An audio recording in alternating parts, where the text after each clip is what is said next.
So చూస్తా ఉన్నాం కదన్న బెనిఫిట్ షోల ద్వారా జరిగినటువంటి ఒక దుర్ఘటన ఏదైతే ఉందో రేవతి కుటుంబానికి ముఖ్యంగా బెనిఫిట్ షోలకు అనుమతించిందే ప్రభుత్వం కనుక అనుమతించినట్టు అయితే ఉంటే ఈ సంఘటన జరిగేదే కాదు అని చెప్పేసి ఒక పక్కన వాదన. ఇంకొక పక్కన అల్లు అర్జున్ అక్కడికి రావాల్సినటువంటి అవసరం ఏముంది, అల్లు అర్జున్ రావడం ద్వారా మాత్రమే ఆ యొక్క ఘటన చోటు చేసుకుందనేది మరో పక్కన వాదన. దీంట్లో మీరు ఎట్లా చూస్తారు, ఇది ఎవరిది దీంట్లో తప్పని చెప్పేసి భావిస్తూ ఉన్నారు? బెనిఫిట్ షోల పైన మీ అభిప్రాయం ఏంటిది? సార్ ఈరోజు ఇలా ముఖ్యమంత్రి గారు ఇలా కమాండ్ కంట్రోల్ కమిషనరేట్ అంటే తెలంగాణ స్టేట్ పెద్ద పోలీస్ స్టేషన్కు సినీ పరిశ్రమ ప్రముఖులను పిలిపించండి. ఇలా అయ్యా మీరు జరిగేటువంటి చిత్ర పరిశ్రమ నిలబడేదంటే ప్రజలతోనే నిలబడుతుంది. ఇలా మధ్యతరగతి అట్టడుగు వర్గాలు కూలీ నాలు చేసి నన్ను ఈ సినిమాను చూసి నీకు రుసుము చెల్లించొస్తాడు. ఇలా కోట్ల రూపాయలు గడిస్తున్న సినీ పరిశ్రమలో జరిగే లోపాల గురించి రేపు రాబోయే కాలంలో ఈ సినీ పరిశ్రమ కోట్లు గడించి వ్యాపారం చేస్తుంది, కొన్ని వ్యవస్థలు చేస్తున్నాయి వ్యాపారాలు, అందులో ఇదొక వ్యవస్థ సినీ పరిశ్రమ. ఈ సినీ పరిశ్రమ బెనిఫిట్ షోలు పెట్టి ఇలా ప్రజల యొక్క సొమ్మును చేసుకోవచ్చు, వ్యాపారం చేయొచ్చు. కానీ ఈ సొమ్ము ప్రజలకు చెందుతా లేదా, ఇంకొకటి ప్రభుత్వ నియమ నిబంధనలకు లోబడి చేస్తుందా లేదా, దీనివల్ల ప్రజలకు వచ్చే లాభం ఏంటి, నష్టం ఏంటి, మీ వల్ల ప్రజలకు ఏం జరుగుతుంది, వైద్యపరంగా కానీ విద్యాపరంగా కానీ మీరేమైనా కంట్రిబ్యూట్ చేస్తున్నారా? ఈ కంట్రిబ్యూట్ అనేది ప్రజలకు చెందాల్సిందే ఈ యొక్క తెలంగాణ రాష్ట్రంలో అని మన ఏకైక ముఖ్యమంత్రి నిర్ణయం తీసుకున్న దాంట్లో ఆయన అసెంబ్లీకి వచ్చి 15 రోజుల నుంచి 10 రోజుల నుంచి కూడా ఎవరు స్పందించకున్నా ఒక సాధారణ మహిళ తొక్కిసలాటలో చనిపోతే ఏ ఒక్క నాయకుడు కూడా అక్కడ మాట్లాడలేదు, ఏ ఒక్కరు పరామర్శించలేదు.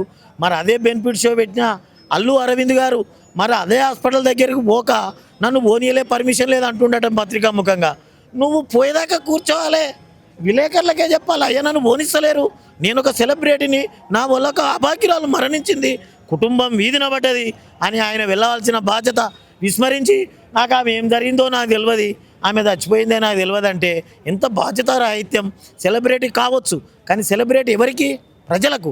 ఆ ప్రజలే మరణిస్తే నీ సెలబ్రిటీ ఎవరికి సెలబ్రేట్ అవుతావు? కాబట్టి బెనిఫిట్ షోలు ఆ రోజు కూడా ఈ రోజు కూడా ముఖ్యమంత్రి ఈ సమావేశం పెట్టినందుకు మా ప్రత్యేక ధన్యవాదాలు. అసెంబ్లీలో మాట్లాడినందుకు హర్షం వ్యక్తం చేస్తున్నాం. బెనిఫిట్ షోల ద్వారా వచ్చిన మీ మాటలనే ఉంది ఈ బెనిఫిట్ ఎవరిది? ప్రజలది. ఈ బెనిఫిట్ ప్రజలకు ఎట్లా చేయాలనేది ఇలా సినీ ప్రముఖులతోని చర్చ జరుపుతున్నాడు. మళ్ళీ కూడా ఈ యొక్క సమావేశంలో మళ్ళీ బెనిఫిట్ షోలు వేసుకోవచ్చు, మళ్ళీ మీరు మీ టికెట్ రేట్లు కూడా పెంచుతామని చెప్పేసి ఒకవేళ కనుక నిర్ణయం కనుక ముఖ్యమంత్రి గారికి తీసుకున్నట్టయితే దీనికి మీరు ఏ విధంగా చూస్తారు? దీనికి వ్యతిరేకంగా ఉంటారా లేకపోతే మీరు సానుకూలంగా? మేము సానుకూలంగా అంటే ముఖ్యమంత్రి గారు పెట్టిన చర్చ ఏంది, ప్రజల కోసం మేలు జరగాలి అని పెట్టిన వ్యవస్థల ప్రజా వ్యతిరేక నిర్ణయాలు ఉండబోవు అని తెలియజేస్తున్నాం. ఎందుకు మరి ఒక పక్కన ఇన్ని రోజుల కాడ నుంచి సినీ సంబంధించినటువంటి వాళ్ళతోటి అల్లు అర్జున్ రావడం వల్లనే ఈ సంబంధించినటువంటి వ్యవస్థ చోటు చేసుకుందని చెప్పేసి ఒక పక్కన ప్రభుత్వ వాదన, అంతేకాకుండా ప్రభుత్వంలో ఉన్నటువంటి ముఖ్యంగా కాంగ్రెస్ పార్టీకి సంబంధించినటువంటి వాళ్ళు కూడా ఇదే వాదనను లేవనెత్తడం జరిగింది. సో ఈ రోజు మళ్ళీ వాళ్ళందరినీ కూడా పిలిపించుకొని మాట్లాడడం వెనుక ఉద్దేశం ఏమి ఉండొచ్చు? అల్లు అర్జున్ ఏమన్నా మళ్ళీ తప్పించేటువంటి ప్రయత్నం ఏమన్నా ఉండబోతా ఉందని అనుకోవచ్చు ఏమైనా? చట్టంలో ఎవరికి చుట్టాలు లేరు, చట్టం పని ఖచ్చితంగా చేసుకుంటూ పోతుంది కాబట్టి ఆయన 24 గంటలు జైల్లో కూడా ఉన్నాడు. హైకోర్టు బెయిల్ ఇచ్చిన తర్వాత బయట వచ్చిండు. మన భారత రాజ్యాంగం ప్రజాస్వామ్యంగా ఏర్పడ్డ రాజ్యాంగం. ఆ రాజ్యాంగం ప్రకారము చిన్న సాధారణ వ్యక్తి నుంచి రాష్ట్రపతి దాకా అత్యున్నత వ్యక్తుల దాకా ఒకే న్యాయం ఒకే చట్టం. మీకు తెలుసు అది ప్రజా వ్యతిరేకమైన విధానాలు ఎవరు అవలంబించినా చట్టము ఆ పని చేసుకొని పోతుందని కూడా మనం తెలుసు. అలా చట్టానికి ఎవరు చుట్టాలు ఎవరు లేరు. ఇలా ముఖ్యమంత్రి గారు కూడా ఇక్కడికి రావడానికి చట్టానికి లోబడే వచ్చిండు. వ్యవస్థ నడిపించే వ్యక్తి ఆయన, ఈ రాష్ట్రాన్ని ఏలే వ్యక్తి, ఈ రాష్ట్రాన్ని గుండెలో పెట్టుకునే వ్యక్తి. ఇక్కడ జరుగుతుంది అంటే ఇంకెక్కడ జరుగుతున్నాయో లోపాలని పసిగట్టి దీనికి నిర్మూలన కోసమే ఇలా ఈ కమాండ్ కంట్రోల్లో ఇలా ప్రముఖులతో మీటింగ్ పెట్టిండు. ఆయనకు మేము ప్రత్యేక ధన్యవాదాలు, హర్షం కూడా వ్యక్తం చేస్తున్నాం. అంటే రేవంత్ రెడ్డి గారి పేరు మర్చిపోవడం, ఒక ప్రెస్ మీట్లో ఆయన మాట్లాడుతూ రేవంత్ రెడ్డి గారి యొక్క పేరు మర్చిపోవడం వల్లనే ఒక కక్షపూరితంగా అల్లు అర్జున్ని ఇరికించేటువంటి ప్రయత్నం చేసింది అన్నటువంటిది కూడా వినపడతా ఉంది. దీంట్లో ఎంతవరకు వాస్తవం ఉన్నదంటారు? రేవంత్ రెడ్డి గారిని మర్చిపోవడానికి ఏమన్నా సాధారణ వ్యక్తి?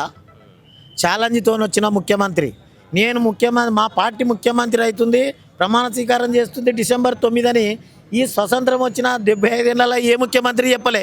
మరి ఆయన చెప్పిన ముఖ్యమంత్రి అవుతుంది మా పార్టీ అని. మరి అంత ఛాలెంజ్ తీసుకున్న వ్యక్తిని ఏ ఒక్కరు మర్చిపోరు. ఇలా ఇంటింటికి కరెంటు ఉచితం చేసిండు 200 యూనిట్లు. ఎవరు మర్చిపోతారు సార్? ఎవరు మర్చిపోరు, మహిళలు మర్చిపోరు, రైతులు మర్చిపోరు, రుణపాపలు మర్చిపోరు, రేపు ఇల్లు నిర్మించబోతున్నాడు. ఏ ఒక్క అభాగ్యుడు మర్చిపోడు అనేది తెలంగాణ ప్రజలు గుండెలలో పెట్టుకున్నాడు. ఆ తెలంగాణ ప్రజలు ఆయన గుండెలలో పెట్టుకుంటాడు. ఓకే, సినిమా ఇండస్ట్రీ అంతా కూడా ఆంధ్రలకు తరలించేటువంటి ఒక కుట్ర జరుగుతూ ఉంది అన్నటువంటివి కూడా వినబడతా ఉన్నాయి. సో ఒకవేళ కనుక సినీ ఇండస్ట్రీకి ఆంధ్రాకి కనుక తరలిపోయినట్టయితుంటే ఇక్కడ ఉన్నటువంటి పరిస్థితి ఏ విధంగా ఉండబోతుంది? రెండో అంశానికి వచ్చినట్టయితుంటే ఈ కేవలం పెద్ద సినిమాల పట్లనే ప్రభుత్వాలు ప్రోత్సాహాలు అందిస్తూ ఉంది, చిన్న సినిమాలకు కనీసం థియేటర్లు కూడా దొరకనటువంటి పరిస్థితి కనబడతా ఉంది. దీన్ని ఎట్లా చూస్తారు? ఇప్పుడు దాని విషయంలో చర్చ జరుగుతున్నది. సమతుల్యం లేదు, సినీ వ్యవస్థల సమతుల్యం లేదు. సినీ నిర్మాతలు ఉన్నారు, బుల్లితెర నిర్మాతలు ఉన్నారు. వాళ్ళకి ఇచ్చే బెనిఫిట్ ఏంటిది, వీళ్ళకి ఇచ్చే బెనిఫిట్ ఏంటిది, అసలు గవర్నమెంట్కి వీళ్ళు ఇచ్చే బెనిఫిట్ ఏంటిది అనే చర్చ జరిగింది. మీరు ఇంకొకటి తరలించిపోతారు అని కాదు. ప్రపంచ దేశాలు హైదరాబాద్ నగరాన్ని ఎంచుకుంటున్నాయి. ప్రపంచ దేశాల ప్రజలు ఈడ నివసిస్తున్నారు. మొత్తం సబ్బండ జాతి నివసిస్తుంది ఇలా ఈ యొక్క తెలంగాణ రాష్ట్రంలో. ఇలా మీరు చూస్తారు, అడ్డ మీద కోరి అంత హిందీ మాట్లాడుతారు. అన్ని రాష్ట్రాల నుంచి వచ్చి ఇక్కడనే పనిచేస్తున్నారు. ఇలా మొత్తం ఇక్కడనే మన లేబర్ మొత్తం ఎక్కడో కాదు, తెలంగాణ లేబర్ లేదు ఇలా, మొత్తం మిగతా రాష్ట్రాల నుంచి 25 రాష్ట్రాల నుంచి వచ్చారు. అంటే ఎంత అద్భుతంగా ఉంటే తెలంగాణలో ఇంకా పరిశ్రమలు పెరుగుతున్నాయి. తప్పుడు ముచ్చట మాట్లాడుతారు, పోతుందని ఒక చిన్న బూచి చూపిస్తున్నట్టు అది తప్పు. ఇది పరిశ్రమ ఇంకా విపరీతంగా పెరుగుతుంది. ఇక్కడ జియోగ్రాఫికల్గా భౌగోళికంగా అనుకూలమైన ప్రదేశం తెలంగాణ రాష్ట్రం, అందులో ప్రధానంగా హైదరాబాద్ నగరం. ఇవాళ రామోజీ ఫిలిం సిటీ ఆంధ్ర వాళ్ళే నిర్మించారు. రామోజీ రావు ఇవాళ 5,000 ఎకరాలలో నిర్మించండు. ఎక్కడ నిర్మించండు? ఆంధ్రాలో ఎందుకు నిర్మించలే? తెలంగాణ భౌగోళికంగా అనుకూలంగా ఉన్నటువంటి ప్రదేశం. ఇది ఇంకా పెరుగుతుంది తప్ప తరగదు అనేది కూడా నేను తెలియజేస్తాను. ఈ భేటీ తర్వాత ఈ సంబంధించిన అంశం ఫుల్ స్టాప్ పడేటువంటి అవకాశం ఉంటుందా? ఇంకా ఎక్కువగా, ఎందుకంటే నిన్ననే 2 కోట్ల రూపాయలు కూడా ఇవ్వడం ఏం లేదు. దీని మీద ఒక నిర్ణయాలు జరిగితే నిర్ణయం అమలు జరుగుతుంది. నిర్ణయాలు వక్రీకరిస్తే గవర్నమెంట్ తగిన చర్యలు తీసుకుంటుంది. ప్రజలకు అందుబాటులో ఉండాలనే ఆయన కోరిక. Okay, thank you. సో చూస్తూ ఉన్నాం కదా, ఒక పక్కన సంబంధించినటువంటి కమాండ్ కంట్రోల్ సంబంధించినటువంటి ఇక్కడ కాసేపటి క్రితమే ఈ సంబంధించినటువంటి భేటీ అయిపోయినట్టుగా తెలుస్తుంది. దీంట్లో చాలా కీలకమైనటువంటి నిర్ణయాలను కూడా సినీ పరిశ్రమకు సంబంధించినటువంటి పెద్దలు కూడా ప్రోత్సాహాలు అందించాలి, అలాగే ఎంకరేజ్ చేయాలి సినిమా ఇండస్ట్రీకి అని చెప్పేసి సినీ పరిశ్రమకు సంబంధించినటువంటి వాళ్ళు కూడా వాళ్ళ అభిప్రాయాన్ని వ్యక్తపరిస్తే ప్రభుత్వం నుంచి కూడా మంచి కార్యక్రమాలు చేయాలి. అలాగే ఏదైతే సమాజాన్ని ఒక మంచి వైపు నడిపించేటువంటి సినిమాలకి ఖచ్చితంగా కూడా మేము సహాయక సహకారాలు అందిస్తాం. బెనిఫిట్ షోలను పూర్తిగా కూడా మేము రద్దు చేస్తా ఉన్నాం. బెనిఫిట్ షోలకు ఎట్టి పరిస్థితుల్లో కూడా అనుమతించేది లేదు. ఒకవేళ కనుక ర్యాలీలు కనుక చేసుకోవాలన్నట్టు ఏదంటే ముందుగా అక్కడ ఉన్నటువంటి పోలీసుల యొక్క పర్మిషన్ కూడా తీసుకోవాలన్నటువంటి అభిప్రాయాన్ని సైతం కూడా పోలీసులకు సంబంధించినటువంటి వాళ్ళు పోలీసులతో నిర్ణయం తీసుకోవాలి. పోలీసులు పర్మిషన్ ఇచ్చిన తర్వాతనే మీరు ర్యాలీలు చేసుకోవాలని చెప్పేసి కూడా ప్రభుత్వం నుంచి కూడా సినిమాటోగ్రఫీకి సంబంధించినటువంటి శాఖ మంత్రి అయినటువంటి కోమటిరెడ్డి వెంకటరెడ్డి కూడా స్పష్టం చేసినట్టుగా తెలుస్తూ ఉంది. సో మొత్తానికైతే మాత్రం 3 గంటల పాటు సుదీర్ఘంగా జరిగినటువంటి ఈ భేటీలో సినిమా ఇండస్ట్రీకి సంబంధించినటువంటి సమస్యలను ప్రభుత్వం దృష్టికి తీసుకువెళ్లేందుకు సినీ పెద్దలు అయితే మాత్రం ప్రయత్నాలు కూడా చేయడం జరిగినటువంటి సిచ్యువేషన్ అయితే కనబడతా ఉన్నది. ముఖ్యమంత్రికి సంబంధించినటువంటి ఆ భేటీ విషయంలో అంటే ముఖ్యంగా టికెట్లకు సంబంధించినటువంటి రేట్లను పెంచుకోవడం కోసం భేటీ అవుతుంది అనుకోవచ్చా, లేకపోతే మళ్ళీ బెనిఫిట్ షోలకు ఏమైనా అనుమతి ఇవ్వాలని చెప్పేసి సినీ పెద్దలు ఏమైనా వాళ్ళని కలిసేటువంటి ప్రయత్నం చేస్తూ ఉన్నారా? ఒక పక్కన ఇన్ని రోజులు సినీ ఇండస్ట్రీస్ వర్సెస్ పాలిటిక్స్గా నడిచినటువంటి ఈ వ్యవహారం మళ్ళీ వీళ్ళందరూ కూడా ఒకటే దిక్కున కూర్చొని సమావేశం కావడం ఎట్లా చూస్తూ ఉన్నారు మీరు? ఇప్పుడు విద్యార్థి జేఏసీగా మేము ఒకటే చెప్తాం ఏంటంటే, ముఖ్యమంత్రి గారిని ఎవరైనా వాళ్ళ సంస్థలకు సంబంధించిన సమస్యలు చెప్పుకోవడానికి కలవచ్చు. అందులో బాగానే వాళ్ళు కలుస్తారు అని అనుకుంటున్నాం. ఇకపోతే ఒక కేసు వాళ్ళు అరవింద్ గారి మీద అంటే వాళ్ళ కొడుకు మీద ఉంది కాబట్టి ఆయన వెళ్ళి కలవకుండా ఉంటాం అనేది కరెక్ట్ ఏమో అనుకుంటున్నాం.